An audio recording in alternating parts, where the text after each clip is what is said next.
आप इस कहानी में बहुत बड़े साइज के मॉन्स्टर को देखेंगे जो पानी से निकलकर इंसानी जान का दुश्मन बन रहा है और हर तरफ तबाही मचा रहा होता है। इंसानों के लिए ये सब कुछ होना एक बहुत बड़ी सजा है। मूवी स्टार्ट होती है और हमें रात का एक खूबसूरत सीन दिखाया जाता है। वहाँ पर बाई नाम का एक लड़का जो कि इस मूवी का मेन कैरेक्टर भी है, वो एक लड़की का पीछा करते हुए एक बहुत ही बड़े डोर तक पहुँचता है। जब वो दरवाजे के दूसरी साइड पर जाता है तो वहाँ पर जाते ही उसे एक खूबसूरत गार्डन और एक खूबसूरत रिवर नजर आता है और देखते ही देखते वो लड़की उस दरिया में जंप कर देती है जिसका बाई पीछा कर रहा था। बाई भी उस लड़की को पकड़ना चाहता था, इसलिए वो उसके पीछे जंप कर देता है। जैसे ही वो दोनों तैरते तैरते दरिया के दूसरे पार पहुंचते हैं तो वहाँ पर आसमान से बहुत ही जोर से बिजली आकर गिरती है जो उस लड़की के कंधे से टकराती है और यही नहीं, वहाँ की जमीन भी मेल्ट हो जाती है और वो उस लड़की को अपने अंदर खींच रही थी। बाई के देखते ही देखते वो लड़की जमीन में दफन होकर मर जाती है। यहाँ पर हमें पता चलता है अभी तक जो हमने सब कुछ देखा था वो बाई का सिर्फ एक ख्वाब था, ना कि रियलिटी थी। बाई जैसे ही अब इन सब बातों को अपने माइंड से निकालकर अपने काम पर पहुंचता है तो वहाँ पर जाकर उसको पता चलता है जो उसका पार्टनर था उसको किसी बिजनेसमैन के गार्ड्स ने पकड़ लिया था, क्योंकि उस बिजनेसमैन का ये कहना था कि बाई के फ्रेंड ने उसकी कोई बहुत ही इम्पोर्टेंट चीज चुराई थी। वो लड़का बार बार कसम खाकर सबको यकीन दिलवा रहा था कि उसने कुछ भी नहीं किया, मगर उस लड़के की कोई भी बात नहीं सुनी जा रही थी। जब उस लड़के को सजा मिलने वाली थी तभी बाई आ जाता है और उसको बचाता है और बिजनेसमैन से कहता है कि मैं इसकी तरफ से माफी मांगता हूँ, आप प्लीज इसको छोड़ दें। बाई बिजनेसमैन से कहता है कि आप जो भी कहेंगे मैं करने के लिए तैयार हूँ। ये सब बातें सुनकर उस बिजनेसमैन के एक्सप्रेशन ऐसे थे कि जैसे उसका कोई काम पूरा हो गया हो, उसने अपना काम निकलवाना हो और उसको अपना काम निकलवाने का मौका मिल गया था। वो बिजनेसमैन बाई के सामने ये शर्त रखता है कि अगर तुम मुझे सेलेस्टियल बोन ला कर दे दो तो मैं तुम्हारे दोस्त को बिल्कुल सही सलामत छोड़ दूंगा। बाई के पास अब कोई और रास्ता नहीं था, इसलिए वो बिजनेसमैन की बात मान जाता है। हालांकि बाई ये जानता भी था कि ये काम बहुत ज्यादा खतरनाक है, मगर वो क्या करता, उसको ये काम करना भी था। इसीलिए अब वो सेलेस्टियल बोन को हासिल करने के लिए एक मैप की तलाश में निकलते हैं और वो पहुंचते हैं एक मिस्टीरियस सी बिल्डिंग में। वहाँ पर बाई को मिलती है एक लड़की और वो उस लड़की को देखकर बहुत ज्यादा परेशान हो जाता है। ये लड़की बिल्कुल उसी लड़की की हमशक्ल थी जो अक्सर बाई के ख्वाब में आया करती थी। इस लड़की का नाम शर्ली था। उनको मैप देने के लिए तैयार तो हो जाती है, मगर यहाँ पर वो एक शर्त रखती है कि वो पूरे प्लान में शर्ली को अपने साथ रखेंगे। जिसके बाद अब हम उन लोगों को सफर पर देखते हैं। वो एक बोट पर सफर कर रहे थे और उनकी बोट में एक बहुत ही मिस्टीरियस सा आदमी था। वो आदमी उनको ऐसे प्रिटेंड करवा रहा था कि जैसे वो उन लोगों के सफर का मकसद और उन लोगों को पहले से ही जानता हो। अब वो लोग बिल्कुल सही डायरेक्शन पर जा रहे थे, पर अचानक से जब वो नदी के बिल्कुल दरमियान में आ गए थे तो शर्ली का कंपास काम करना बंद कर देता है और साथ ही उनकी बोट भी बहुत तेजी से हिलने लगती है। बाई और शर्ली को ये बात पता चल गई थी कि यहाँ पर कोई ना कोई बहुत बड़ा मॉन्स्टर है। बोट के फ्रंट पर खड़े होकर पानी के ऊपर देखने लगते हैं। पहले तो उनको कुछ भी नजर नहीं आता, पर अचानक से एक बहुत बड़ा मॉन्स्टर उनकी बोट पर अटैक कर देता है, जिसकी वजह से उनकी बोट टूट जाती है। पानी में गिरने ही वाली थी, पर यहाँ पर बाई उसको बचा लेता है। इसके बाद वहाँ पर बाई के सभी फ्रेंड्स इकट्ठे हो जाते हैं उस मॉन्स्टर से लड़ने के लिए। बाई को यहाँ पर एक आइडिया आता है। वो बोट का सेफ क्लॉथ उतारकर उसको एक ट्रैप में चेंज कर देता है ताकि वो इस ट्रैप में उस मॉन्स्टर को कैद कर सके। वो मॉन्स्टर जैसे ही इनकी बोट पर जंप करता है, बाई उसको अपने बनाए हुए ट्रैप में फंसा तो लेता है, लेकिन उस मॉन्स्टर ने एक ही झटके में उस ट्रैप को तोड़ दिया था। अब मॉन्स्टर को बहुत ज्यादा गुस्सा आ गया था, जिसकी वजह से मॉन्स्टर ने बोट पर तोड़ फोड़ शुरू कर दी थी और वहाँ पर अब वो सबको खाने ही वाला था। तभी यहाँ पर एंट्री लेता है वही मिस्टीरियस आदमी जिसको हमने इनकी बोट के सफर पर स्टार्ट में देखा था। वो अपने इलेक्ट्रिक वेपन से मॉन्स्टर पर अटैक करता है। उस मॉन्स्टर को बहुत ज्यादा दर्द हो रहा था और आखिरकार वो मॉन्स्टर उनकी बोट छोड़कर वहाँ से चला गया था।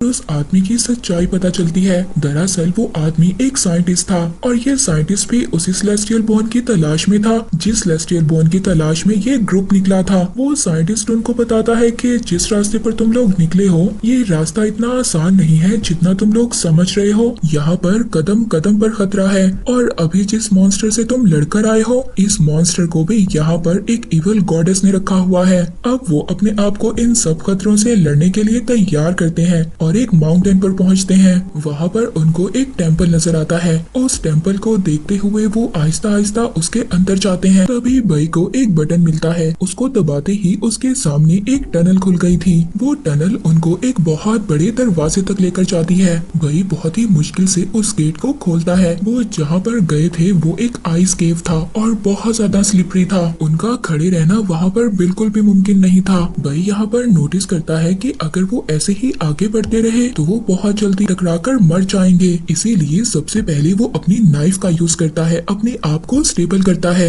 और फिर अपने फ्रेंड शर्ली को बचाता है। दूसरी तरफ बई के फ्रेंड्स भी उस तक टकराने वाले थे। अब बई यहाँ पर ये करता है कि वो शर्ली को अपने दूसरे फ्रेंड्स पर धक्का देता है। तभी वहाँ पर वो सभी एक टनल में गिर जाते हैं और अब वो एक नई केव में पहुँच गए थे। पर बई यहाँ पर खतरे में था, मगर शर्ली अपना हुक डालकर बई को भी दूसरी केव तक ले आती है। शर्ली ये बात नोटिस करती है कि उनके इर्द गिर्द कोई है और यहाँ पर अचानक से शेडोज के अंदर से बहुत सारी आईज ओपन होती हैं। ये देखने में बहुत खौफनाक था। दरअसल ये सारी आईज वुल्फ भेड़ियों की आईज थी और यहाँ पर भूखे भेड़िए उन पर अटैक करने के लिए तैयार थे। अब इससे पहले ये लोग किसी एंट्रेंस को ओपन करते या वहाँ तक पहुँच पाते, तभी वहाँ पर सभी भेड़िए इन पर अटैक कर देते हैं। ये सारा ग्रुप उन भेड़ियों से मिलकर लड़ता है। ये अपनी तलवारों से उन भेड़ियों को दूर कर रहे थे और तभी भाई यहाँ पर कुछ लाइट्स ऑन करता है। ये भेड़िए लाइट से दूर भागते हैं। तभी भाई ये डिसाइड करता है कि वो यहाँ पर जितने भी भेड़िए हैं सभी को लाइट दिखाकर सबको दूर रखेगा और बाकी जो लोग हैं वो इस बात का फायदा उठाएंगे।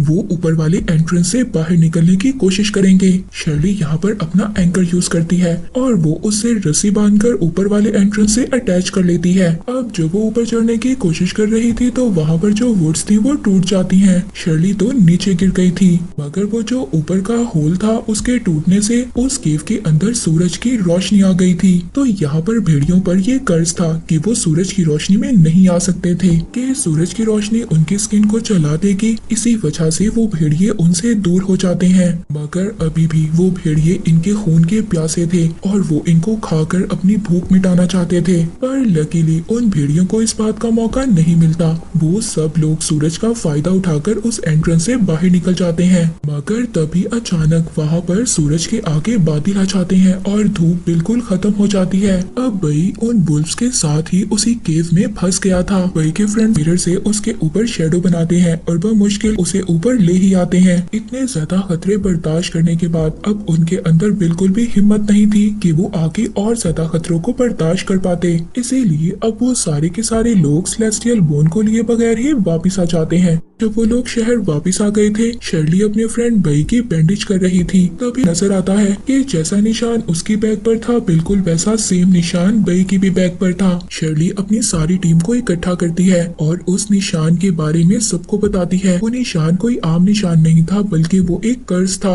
अब शर्ली यहाँ पर उस मार्क की कहानी बताती है। यहीं से इस मूवी की स्टोरी पास्ट में जाती है। कुछ टाइम पहले की बात है। हमारे जो बड़े थे वो एक डेजर्ट से गुजर रहे थे और गलती से वो लोग एक इवल गॉडेस के केव में चले गए थे, जहाँ पर एक इवल गॉडेस कई सालों से आराम कर रही थी। उनके आते ही उस इवल गॉडेस को बहुत ज्यादा गुस्सा आ गया था। इसीलिए वो सभी मॉन्स्टर से उन पर अटैक करवा देती है और उस अटैक की वजह से ही ये कर्स मार्क उनको मिल जाता है। इसका मतलब ये था कि जिन लोगों को भी ये कर्स मार्क मिला था वो लोग 50 साल की उम्र से पहले पहले मर जाएंगे और यही कर्स आगे उनके बच्चों पर भी ट्रांसफर होगा। इसीलिए अब ये सभी लोग स्टोरी सुनकर बहुत ज्यादा परेशान हो गए थे।